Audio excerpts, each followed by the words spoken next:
about specific heat. We've talked about the temperature scales, specific heat. Or we talked about expansion of materials, linear expansion, area expansion. And then we talked about heat radiation, okay? So heat radiation is the primary form of transferring heat through gases and through vacuum, right? So that's, you can kind of transfer your heat through gases. And the good thing with heat radiation is you can transfer it through vacuum. So without that, we would not feel the heat of the sun. If you needed a medium to transfer heat radiation, then we would be freezing. But you can radiate that heat through gases and through vacuum itself. Heat conduction, on the other hand, is the primary form of heat transfer in solids. When your hand is a certain temperature, you touch something that's hot, you go ouch, right? So the two solids touch each other, and the heat conducts from the solid, and heat comes in to your fingers. And then once your fingers temperature goes up a bit, right, there's sensitive nerve endings there that feel that heat, and then the signal goes to your brain, and that's why you say ouch. So heat conduction is the primary form of heat transfer in solids. So this is the thermal conductivity section.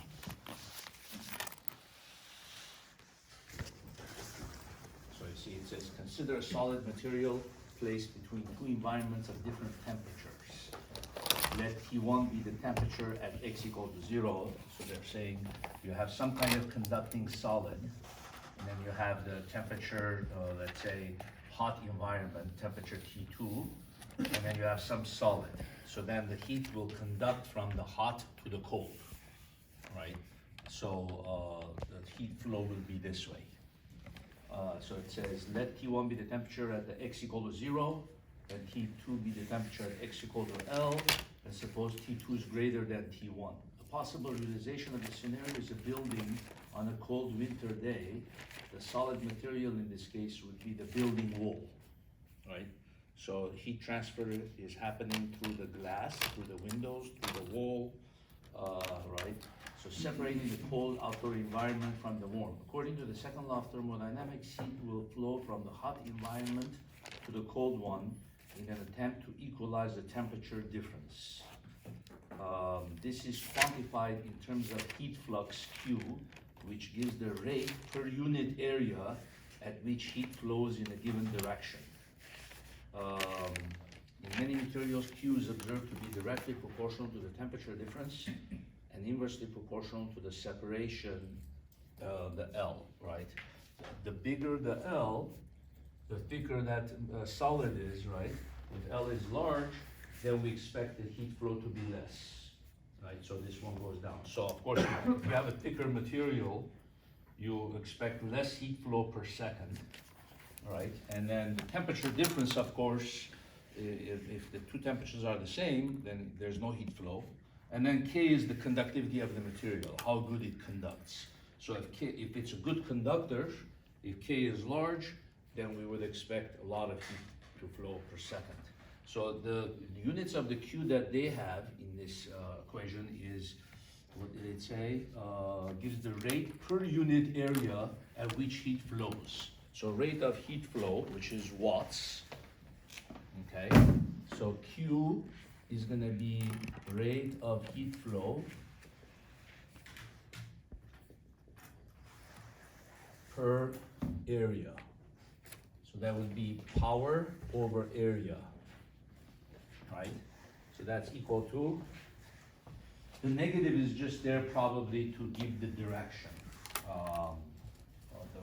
showing the direction. So we don't really need the negative here. K delta T over, and then L is usually written as delta X. K delta T delta X. So the equation for power is Ka delta T delta X. So you have some material T2, T1. If T2 is greater than T1, right, then the heat will flow this way.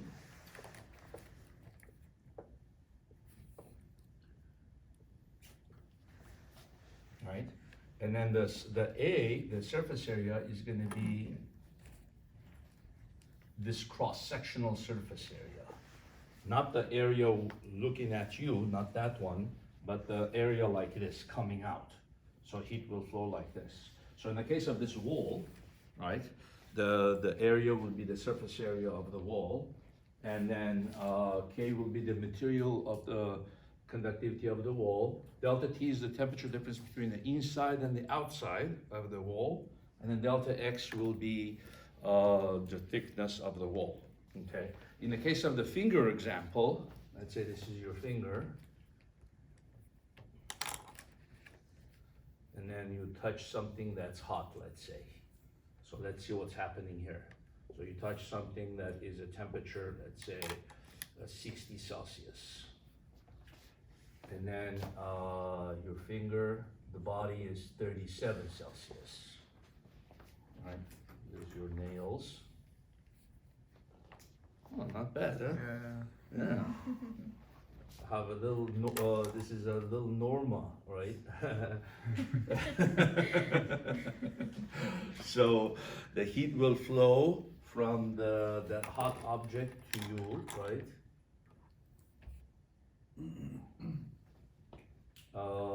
So then what would the A be? The A would be the surface area is in contact, right? So that surface area basically here. Because this portion, the heat flowing out, I mean, there's nothing, it's not really making contact with you, you know, so only matters is the surface area in contact. What's the delta X? That is kind of tricky. Probably it's the thickness of your skin, right? Because don't we have like 3 layers of skin? Where we have third degree burn is when all 3 layers are burnt or something like that. So the biology of that. So the thickness of the skin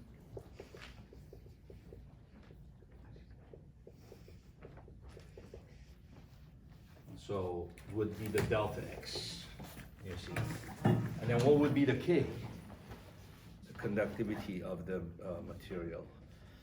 The K is probably some combination of the conductivity of the material you're touching and maybe your skin's conductivity. Because if you touch something that's hot, but that's not metal, right? Let's say a piece of wood that's hot, you're not gonna feel it as quickly. So it must have to do with, the K probably has something to do with the metal's K, right? But it also has to do with your skin's K, because if you go like this, right? If you go like this and you touch the metal, you're doing 2 things actually. You're increasing the thickness, right? And plus you're changing the K, because the sweater's K is lower than the skin's K, right? So that's why in that case the K would be combination of metal or whatever material you're touching plus the skin's K. In that case, it will be 2 conductors in series, because if you go to the finger, let's say this is one material with a certain thickness, blow that up, and then you have the metal, so this is the skin's K, probably here is the metal. So then you have here K1, K2. So, and then heat is conducting through that material. So then it's like 2 conductors in series, right? So whatever you're touching. So, but then if you have the sweater, Then you have another material in between your skin and that, so then that adds 3 conductors in series. Right, so then one day I'll teach you how to add conductors in series and parallel. If they're in parallel construction or series construction. When you do series, you reduce the conductivity of the materials. By putting them in series, heat has to flow through more materials. So by reducing the K, then there's less power flow. And so that it helps you to not feel burned as much, right? So the units of this then is watts. Units of this is meters squared. Delta T would be Celsius or Kelvin. So remember, change in temperature could be Celsius and Kelvin. And then delta X would be meter. So then meter cancel, right? So then we would expect the units of the K to be what? Watts per meter Celsius.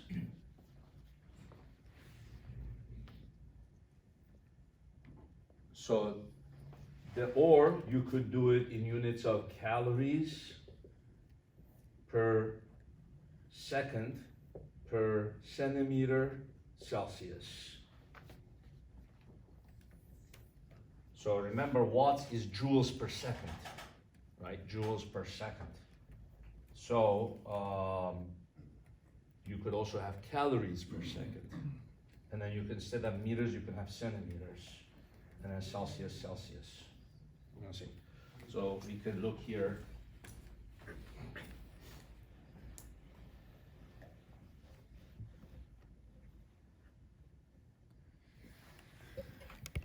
So now they get to the more gradient way of writing this, because this is again a derivative, right?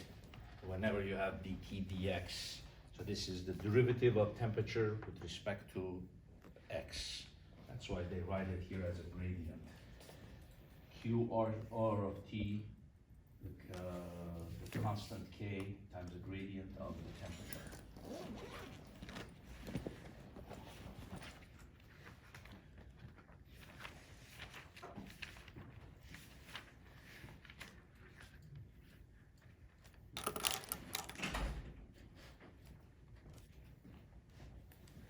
Okay, so they give you some of the K's of different materials, right? Thermal conductivity, air 0.026.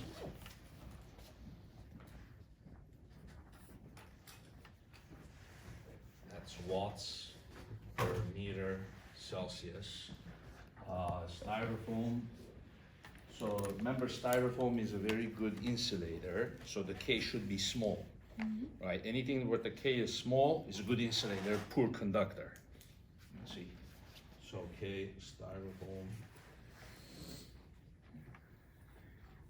0.033.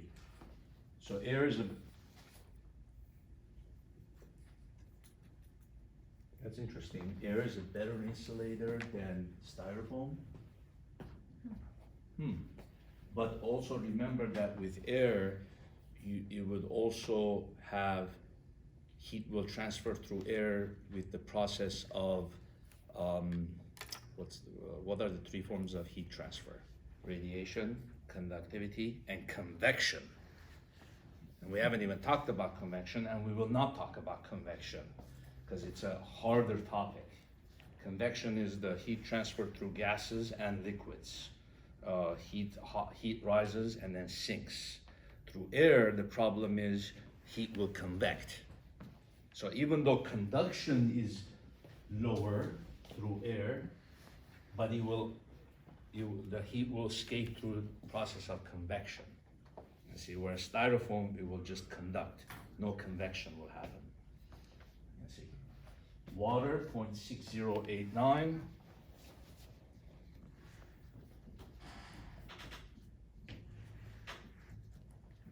So it's much higher, right? It conducts more. Concrete, 0.92.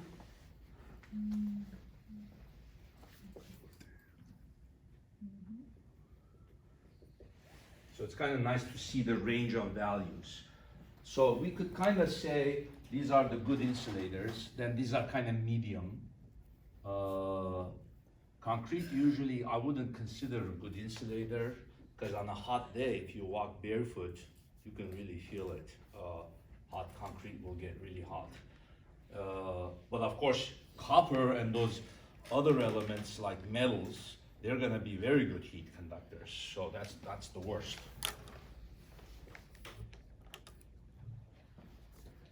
$384. And then diamond, $895. Really, really high. Now, of course, you can go to the engineering table, the engineering toolbox website. Thermal conductivity of selected materials and gases. And it has a whole host of values. So the units are watts per meter Kelvin, which is the same as watts per meter Celsius. Let's see, air 0.026. Let's see if they agree. Air 0.026. Yeah, it seems like it agrees with that one. Then you have the metals, which are more like in the hundreds.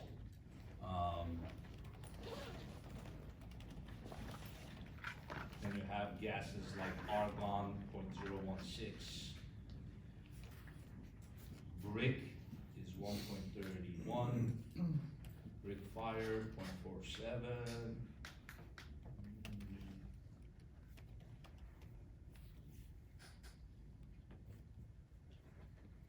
Milk, 0.53.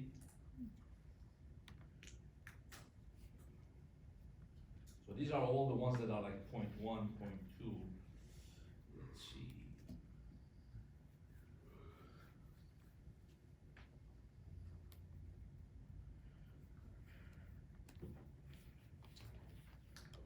Yeah, so now, let's see here. Okay. Why was it said vacuum there, why was that 0? Which one? It said vacuum. Oh, let me see, vacuum.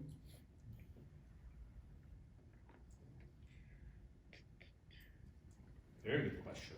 Yeah, see, that's why lists like this are not necessarily boring. You learn a lot by comparing numbers and trying to understand why things are. Vacuum, why would vacuum be 0? There's no air for like that. There's no medium. Yeah, remember, conduction only happens through solids by contact, right? So if you have vacuum here and hot and cold, there's nothing for it to conduct. But you could have radiation. A hot object will radiate its heat to the colder object through vacuum. You can have radiation, but not conduction. So the way that on the atomic scale, the way that conduction is happening is faster molecules from the hotter side are starting to bump to the slower moving molecules. And then they're bumping and bumping and bumping, and then they're transferring that energy by bump to the next ones. So if you have vacuum, you can't have conduction. So it's basically bumping activity. Convection is more like this kind of thing, where hot air is rising and sinking. You can have convection in liquids and gases. See? So if we summarize it, is radiation is through gases and vacuum. Convection is through gases and liquids. And then conduction is through solids. I believe also liquids, because you saw that they gave water as an example. Liquids. Of course, yeah, if you put your hand in a hot water, heat will conduct to your, so it makes sense that it's through liquids also. So solids, liquids. So this is the one that we covered the other day, and this is the one we're covering today. And then convection is a harder topic because the equations are a lot more complex. How heat rises and sinks and stuff like that. The other units that K is sometimes given in the British unit system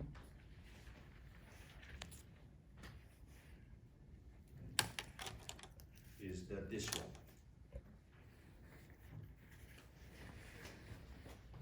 So now they're giving both units.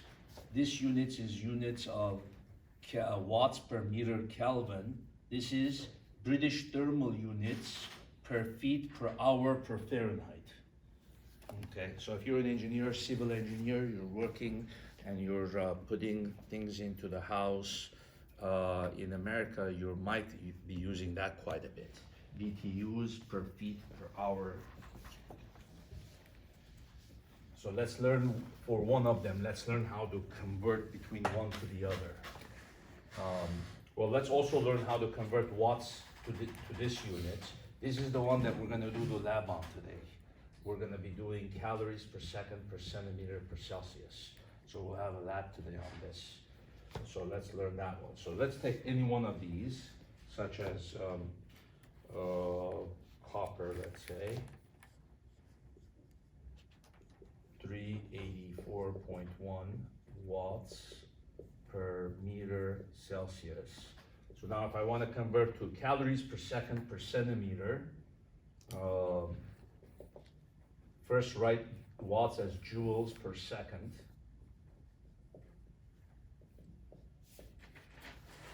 Then do your conversion. 4.184 joules is 1 calorie. So I only need to convert, then I need to convert the 1 meter is 100 centimeters, and that's it. That converts it from, because all I need to change is from meter to centimeter, Celsius stays Celsius. So basically 384 divided by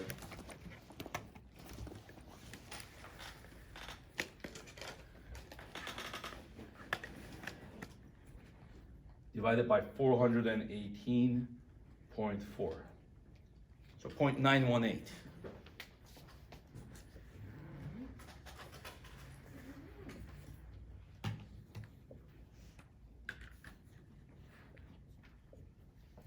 Okay, so here's how to interpret this number. What does that number mean? It means if you have a temperature of, let's say, something that's, let's say, 40 Celsius and something 39 Celsius.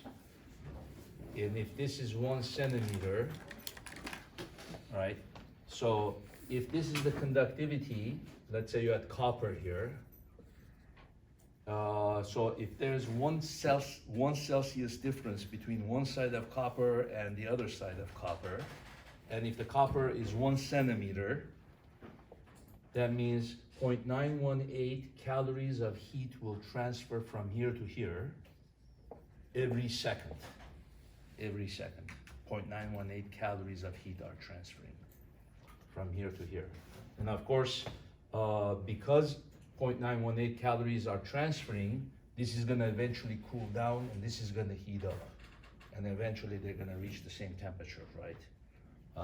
So that's kind of the idea, is that that's what the meaning of this is. For every centimeter thickness, for every 1 Celsius difference, that's how many calories transfer per second.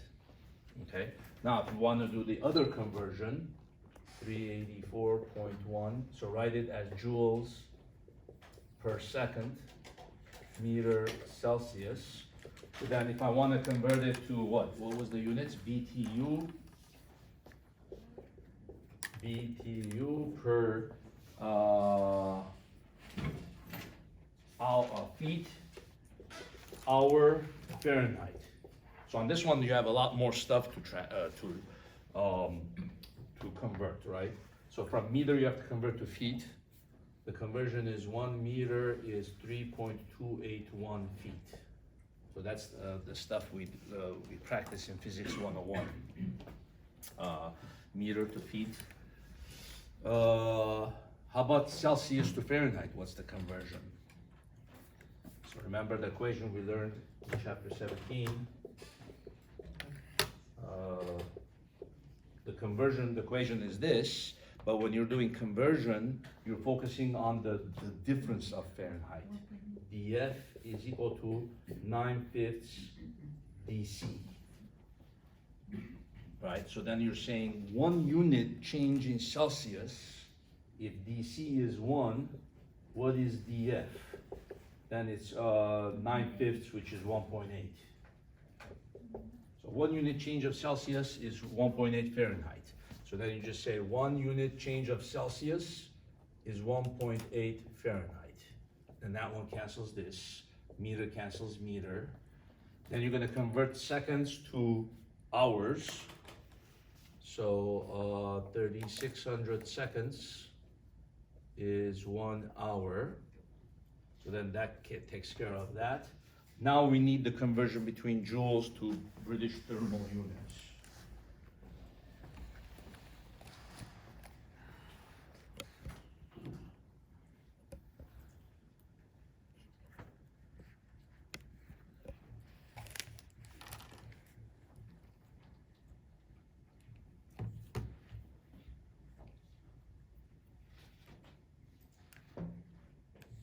Okay, so 1 British thermal unit is 1,055 joules. 1 BTU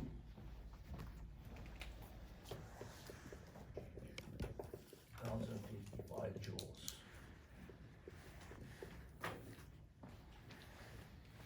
So then we say 1,055 joule is 1 BTU. Okay, so you're multiplying by feet and the Fahrenheit and the seconds and the joule, and then I think that's it. So now let's calculate that.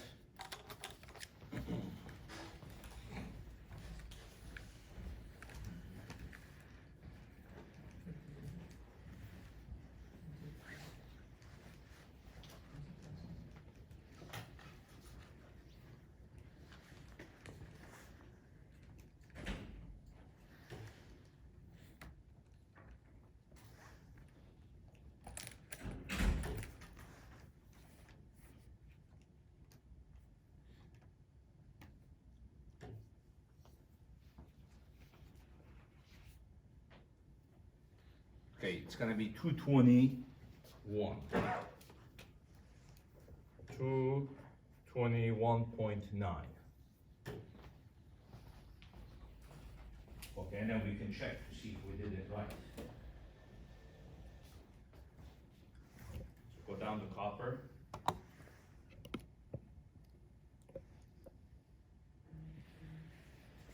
Oh, they didn't give it?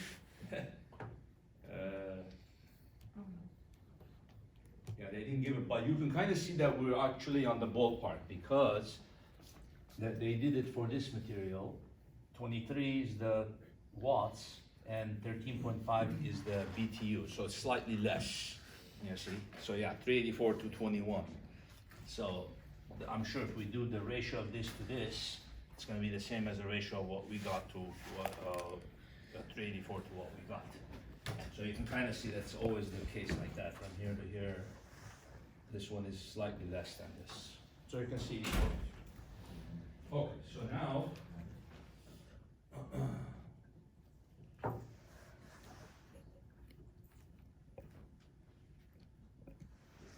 I'm going to go to my other website where the formula sheet, I'm going to grab the formula sheet.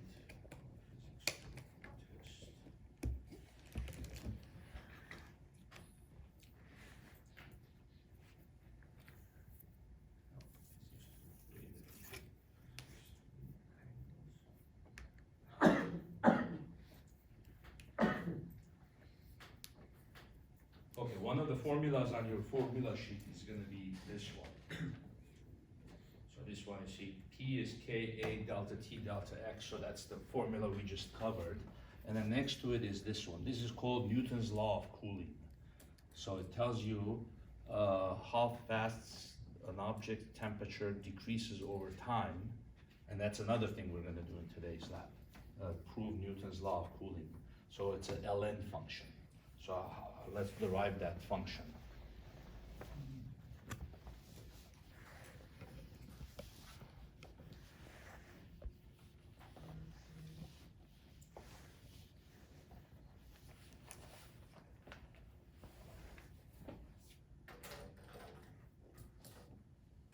So what we're focusing on in here is something like this.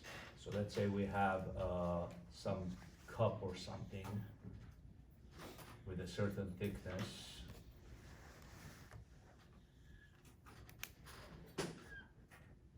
Then we have, let's say, some water.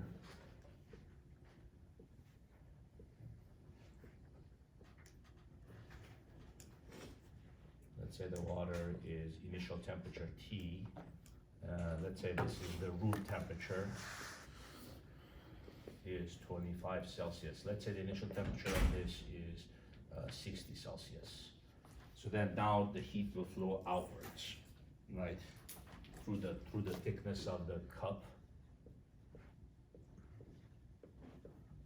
and through the bottom.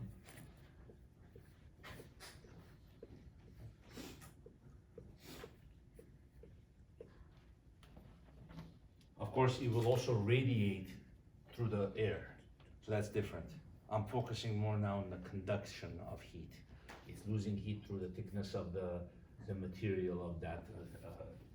So then the question is, how long will it take for the temperature of the water to drop from 60 to something?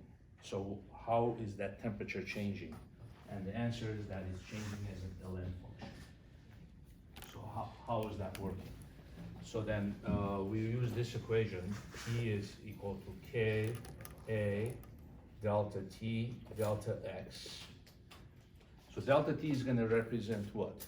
The temperature difference between the water and the room, right? So the temperature of the water minus the temperature of the room over delta X is just going to be the thickness of the glass or whatever material. So we can just call that, sometimes we call it H for the thickness of the glass. Okay, now what's going to happen? Because it's losing power, is the temperature of the room going to change a lot? No, if it's a big reservoir, we assume its temperature stays the same, only your temperature drops. But if it's two objects in contact with each other, then the temperature of one goes down, the temperature of the other goes up. Then it's a bit different. But if it's a room, we assume the room's temperature stays the same. So then the water is going to drop, but the room's is staying 25.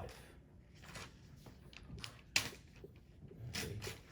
So then that's going to cause what? That heat that is flowing out is going to cause the temperature of this to drop due to the equation negative m, the mass of the water, specific heat of the water,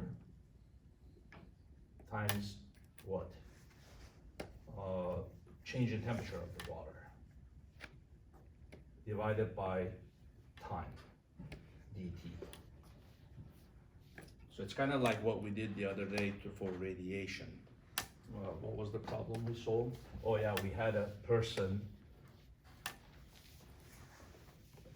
we were focusing on radiation, right? So we said you have a person,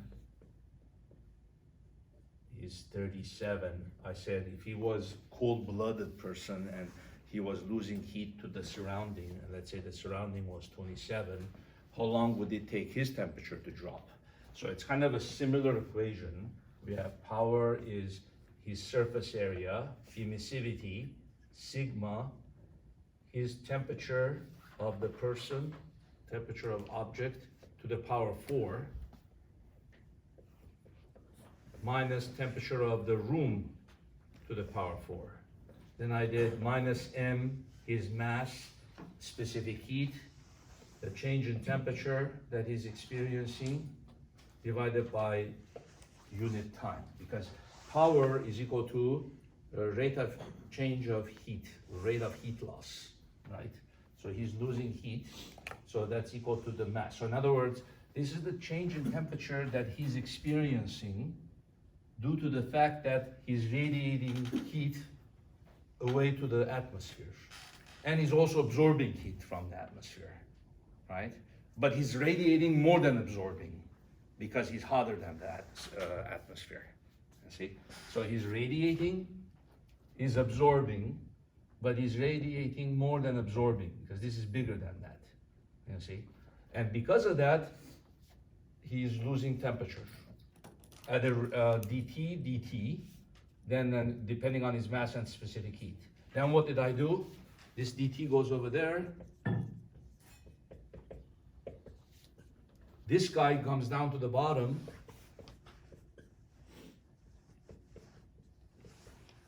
Then you integrate. So I'm kind of trying to relate what we're doing now to what we did last week. So you can see that they're the same. So now you integrate this from what? T initial of the person to the T final of the person. Okay, then you integrate this from 0 to T. So A E sigma T. Now this one, because it's a T to the 4th, you have to have the temperatures in Kelvin. And there is no general answer of this function. In other words, it's a difficult integral to do. So if the room's temperature was 27, we put the room's temperature 300 Kelvin. So what's the general result of this? I don't think we could generally write the answer here because this is a difficult integral. In other words, that's why in this formula sheet, there is no general equation that resembles Newton's law of cooling, because that integral is a difficult one to do. So what we can do is just, once we know the numbers, we can then integrate it and find the relationship between T and temperature, okay? But for the conductivity, it's not depending on temperature to the 4th. Or it just depends on the temperature of the water. It's not to the 4th power, you see? So now I'm gonna do the same process that I did that time. I wanna know how the water's temperature is dropping. So now I have Ka, temperature of the water minus the temperature of the room. You see here, that resembles this guy, but it's not to the power of 4th. So it's just temperature of the object minus the temperature of the room, divided by the thickness, then the mass of the water, specific heat, change in temperature, dt water, so I can write it just like that if I want, dt, okay? So then this T goes over there, and this guy comes down here, Ka over H, and then dt goes over there, this guy comes down here,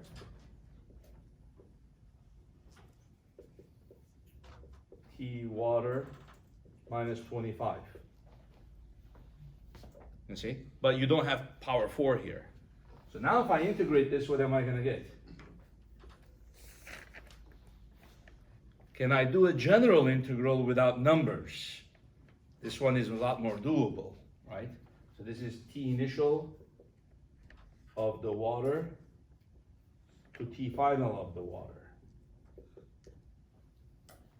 Right? So this one, of course, is just going to be Ka over H T, right? Minus mass of the water, specific heat of the water. And what kind of an integral is that? Ln, right? So Ln of T water minus 25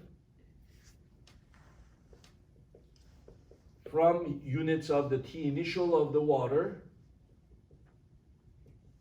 to T final of the water.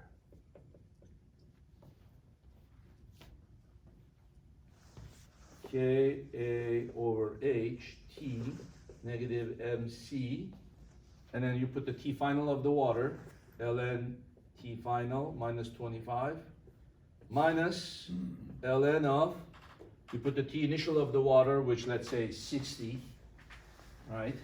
So ln of 60 minus 25. Well, that's what this equation is, Newton's law of cooling. You see, ln delta T is ln delta T initial negative Ka over dmc. D is the thickness of the material, which is H, right? So how do we derive that equation from here? Well, you can just take this one, put it down here, negative Ka over HMC T ln delta T minus ln of what? 35. And then you take that and put it over here. ln of 35 minus Ka over HMC T is ln of delta T. Did we derive that? Yeah. So now we understand where this comes from. ln of delta T is equal to ln delta T initial over Ka dmc. Okay?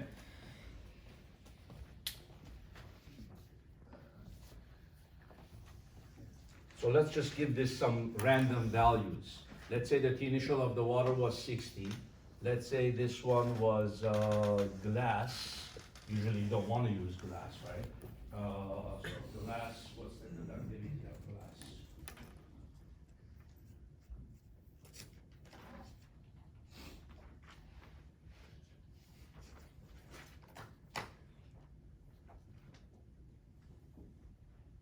See, they have it in the units of calories per second per centimeter, 0.0025.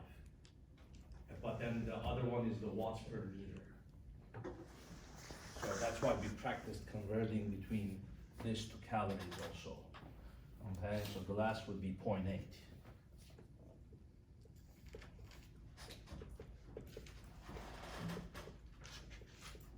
Okay, so let's say the thickness of the glass is D is equal to 0.1 centimeters. Well, let's make it bigger. Let's say 0.4 centimeters. Oh, and then the area would be the total area of the cup. Let's say it's something like 300 centimeters squared. Surface area? Yeah, it's gonna be the surface area of the, if it's a cylindrical cup, it'd be the surface area of the side and then the bottom. Let's see. For this problem, do we assume like the lid is closed with copper as well? No, I'm assuming that the lid is open. So, but I'm focusing on the heat loss through just the sides. Okay. Yeah, but there's also gonna be heat radiation through the top. Right. Yeah. So the area, let's say, is 300, and then let's see, what else I need to give you? Oh, I need to give you the mass of the water, which is gonna be, well, depends how much water I filled it up, maybe all the way to the top or 3/4. So let's say it's 250 grams. Even if you didn't fill it up all the way, let's say you fill it up here, then the area that matters is just the area of the surface of the water. Because you're not gonna lose heat. If the water goes all the way to 3/4, you're not gonna lose heat through this top, but you will still radiate heat. So just this area will matter. So then you would have to find the area just up to the line. Up to the line of the water, yeah, exactly. You're not gonna conduct heat through the portion that the water is not touching. So let's say the mass of the water is that, and then we know the specific heat of the water is 4.184 joules per gram Celsius. Let's see how the thing works out. So the initial temperature difference, we're assuming the water starting at 60, so that's ln of 35. Minus, so just put all these material, the thing in 0.8. and then this is centimeters squared. So remember, if we use watts per meter, so you might have to do a conversion between meter to centimeters. 1 meter is 100 centimeters. So then this will be, meter is 100 centimeters. So then you're converting this guy. So then the meter cancel. So then you're multiplying that by units of the surface area, which is gonna be 300 centimeters squared.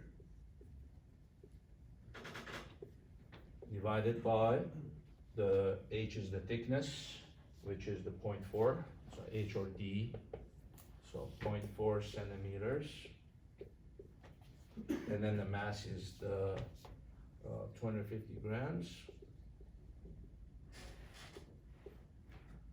And specific heat is 4.184 joules per gram Celsius times time is equal to ln delta T. Now notice how the units works out.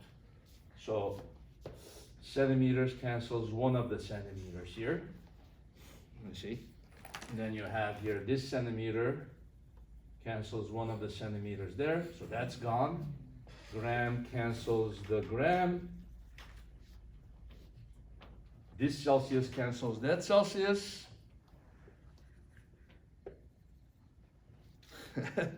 Awesome, huh? And then watts is a joule per second. Joule per second. And then that joule cancels that joule. And then this is seconds times second cancels.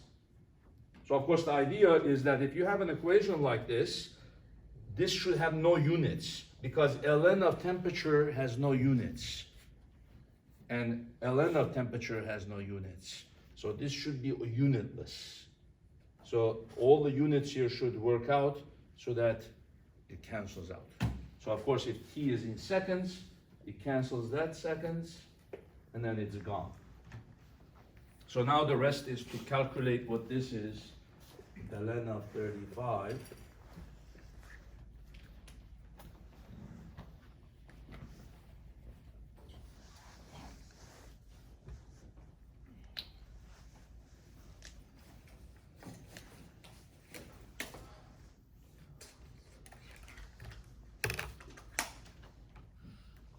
So 0.8 times 300 divided by 100. That's right. Divided by 0.4. Divided by 250. Divided by 4.184. Okay, so we have 0.0057.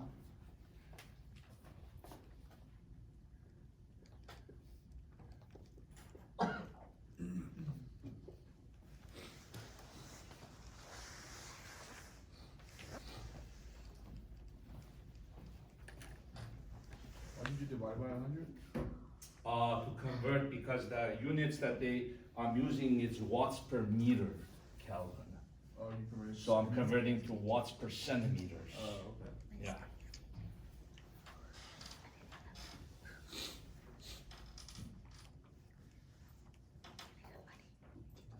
Now I can go to the Desmos graphing and say Ln of y equal to Ln of 35 minus, what is it, 0.00574.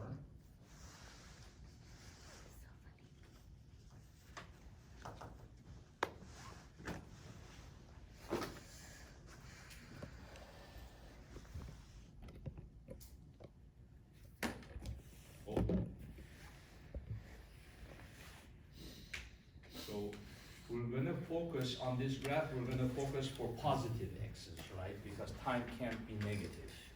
So on that graph, you have oh, I forgot the t here. There should be a t. So t is the x.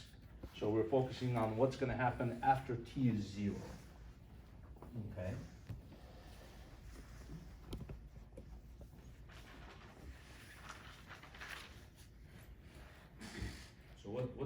graph representing? So when you put t is equal to 0, ln of y is going to be ln of 35, right? So what does that mean? When time equals 0, y is 35. So what does y represent? The temperature difference between the water and the surrounding, right? So of course, when you t equals 0, that means the water starts out at 60 if the temperature difference is 35. See? So then when x equals 0, y is 35. But then after 10 seconds, what's going to happen? Okay? After 20 seconds, what's going to happen? What kind of a graph is this? It's not linear, right? So originally the temperature drops quickly, right? The water cools down quickly, but then as it cools down, it doesn't transfer heat as much, right? So then it starts to go like that. It starts to plateau like that. You can see. So because as this is cooling, the difference of the temperatures is less and less, right? So then the rate of heat transfer is less and less, right? That's why it's a ln function. So we can, just looking at this graph, we can say, well, how many seconds will it take the temperature of the water to reach, let's say we want the final temperature of the water to be 30. Does the water ever reach like the same temperature as the room temperature? No. I'll show you in a second. So if the temperature, if you want the water to reach 35, what's going to happen? Delta T is going to be what? 5, right? So if I want to know how many seconds it takes for the water to reach 30 Celsius, I look for 5 degrees, I go across and I find the time. You know, let's make it something simple. Let's say 31. So then delta T would be 6. So then you go 2, 4, 6, 8, 10. So 6, then go across.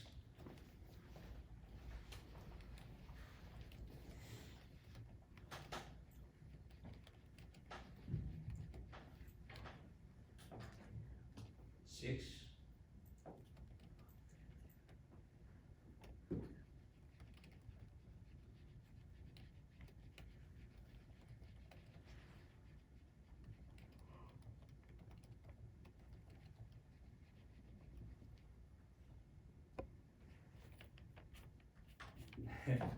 Get there. Yeah, 307 seconds, 307.245. Which is how many minutes? 307 seconds. That's about 5 minutes for the water to cool. 307.245. So it's going to be 307.245 seconds for water to cool to 31 Celsius. That's pretty fast, right? In 5 minutes. That's because this was glass, you know. You don't want to use that. That's cool down too quickly. Now, what would be the mathematical way to do it without necessarily graphing?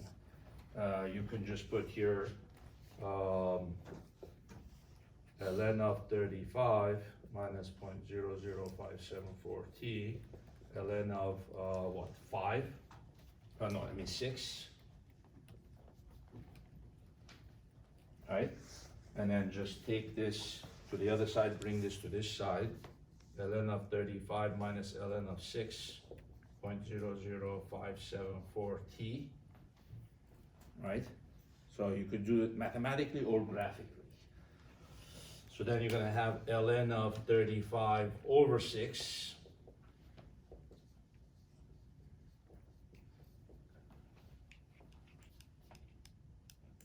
And then raise both sides to the power e, right?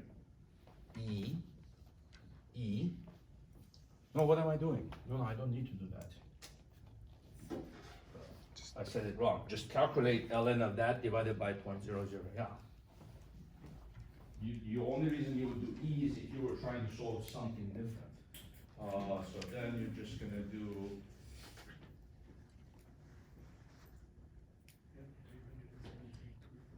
What, ln of, is it, 35 divided by 6, and then ln.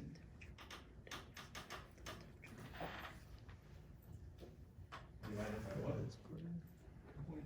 He just chose some random temperature and he wants to see how long it takes for it to get to that temperature.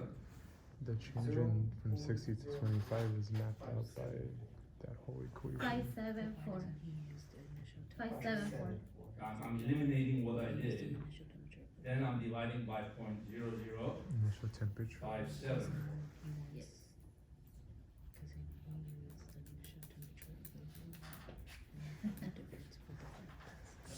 You celebrate that. Okay. Professor, Yep. we got a question. Why do you use delta t to 31 to the root? Well, I was too lazy because on the graph there were increments. I didn't want to look for the 5 increment, so 6. I wanted to look for something like these lines. So I wanted to find the temperature that was 6 degrees above the room temperature, or 8 degrees, or 10. So because I wanted to make it easy for me to find it. So you're showing it as So the question is, if the question were to say, how long does it take for the water to reach 31? So what that means is the difference between you and the room's temperature is gonna be 6. So then that's the delta T, So you're looking for the temperature of the water to reach 6. 30. No, to reach 31. But wouldn't you take the difference of the temperature initial of the water to the final temperature of the room? No. Yeah, 31 minus 25 is 6. Isn't the room 25? No. Oh, yeah. Yeah. Say that again? Okay. Wouldn't so you do what? You're looking for the final temperature of the water Yeah, to get to 31. yes. So why did you take the final, like the initial temperature of the room instead of the initial temperature of the water? Oh, because notice what this delta T means. Where did it come from? It came from here, right? So, and then, let's see here. Where did it come from? Oh, okay, look here at the limits of the integral. So the T water minus 25, this is the room's temperature. Because it's the room's temperature that is staying constant, and it's your difference from the room's temperature that's determining how much heat is flowing out. So the room's temperature is predominant, you see? And then the limits of the integral is your temperature initial plus your temperature final, you see? So when you put that limit of the integral in here, is gonna be T final of U minus the room. And then T initial of U minus the room. So you're never subtracting your initial temperature minus your final temperature. I think that's what she's asking, right? Why aren't you subtracting the water's initial from the water's final? That doesn't matter at all. It's your temperature minus the surrounding that determines how much heat flows out. Same with the human's radiation the other day. It's your temperature to the 4th minus the room's temperature to the 4th, right? That determines how much you radiate. And then the limits of the integral is your initial temperature and your final temperature. So you're never subtracting your temperature to the 4th minus your final temperature to the 4th. You're always doing the room's temperature to the 4th. So same idea here and same idea here. Now the question that you said, is the water ever gonna reach the room? So what would delta T be if the water ever reached the room's temperature? 0. 0. Okay, so look here. If we do that, is this graph, let's zoom out. Does this graph ever reach 0? See, there's always a gap there. You see See that?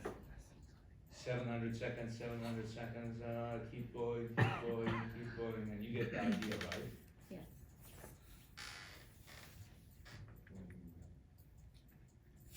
So when people say the water is room temperature, that's a lie? Yeah, when we say that two objects in contact reach the same temperature, it's actually a lie. Right? They never reach the same temperature because when you're in contact, right, you need a temperature difference. But the closer the two temperatures get, the less the heat transfer. So two objects in contact asymptotically reach the same temperature. You have to add that. So when you're telling your son or nephew, niece, two objects in contact, they're like, yeah, reach the same temperature. No, asymptotically reach the same temperature. And then they're, what do you mean? And then you show them this graph. Say, you see how there's always a gap?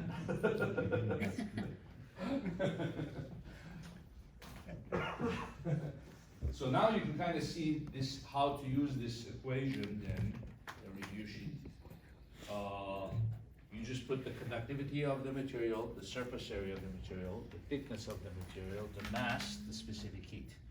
So the bigger the conductivity, the bigger the area, that means the time will be less, right? So you have a big surface area, you have a lot of conductivity, you're gonna take less time to reach a certain temperature. But the more mass you have, the higher the specific heat, and the thicker the material, you're gonna take more time. So it kind of makes sense. If you have a thick material, that increases